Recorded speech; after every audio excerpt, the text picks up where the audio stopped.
BJP chairman barrister Andalib Rahman পার্থর কারামুক্তি এবং ঐতিহাসিক জুলাই গণঅভ্যুত্থানের বর্ষপূর্তি উপলক্ষে ভোলায় জেলা বাংলাদেশ জাতীয় পার্টির উদ্যোগে জনসভা অনুষ্ঠিত হয়েছে।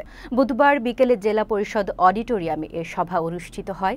সভাপতিত্ব করেন জেলা বিজেপির সহসভাপতি আলমগীর হোসেন মানিক বাঘা। সভায় বক্তব্য রাখেন জেলা সাধারণ সম্পাদক মুতাসিম বিল্লাহ, যুগ্ম সম্পাদক প্রভাষক নূর নবী, সাংগঠনিক সম্পাদক মনিরুল ইসলাম, সদর উপজেলা সম্পাদক আবুল বাশার বুলবুল, পৌর আহ্বায়ক জাহাঙ্গীর আলম সহ যুব সংহতি, স্বেচ্ছাসেবক পার্টি ও ছাত্র সমাজের নেতৃবৃন্দ। বক্তারা বলেন, স্বৈরাচার, দুর্নীতি ও দুঃশাসনের বিরুদ্ধে আন্দালিব রহমান পার্থ সাহসিকতার সঙ্গে রাজপথে ছিলেন বলেই তাকে গ্রেফতার করা হয়েছিল।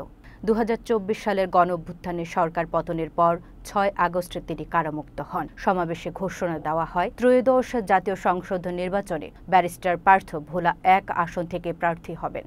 অবস্থানে আমরা আজকের এই দিনটি পেয়েছি।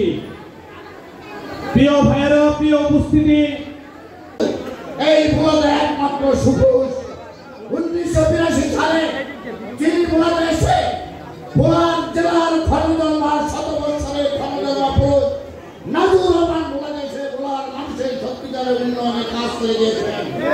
সেই নাজুর রহমানের সুপুত্র ব্যারিস্টার আন্দালিব রহমান পার্থ 2008 সালে ভোলাতে এসে রাজনীতি করে ভোলাতে এমপি নির্বাচিত হয়েছিলেন। দুঃশাসনের বিরুদ্ধে, আওয়ামী লীগের দুর্নীতির বিরুদ্ধে যে বক্তব্য দিয়েছেন, তার সত্যিকারের পরিণতি হয়েছিল 2000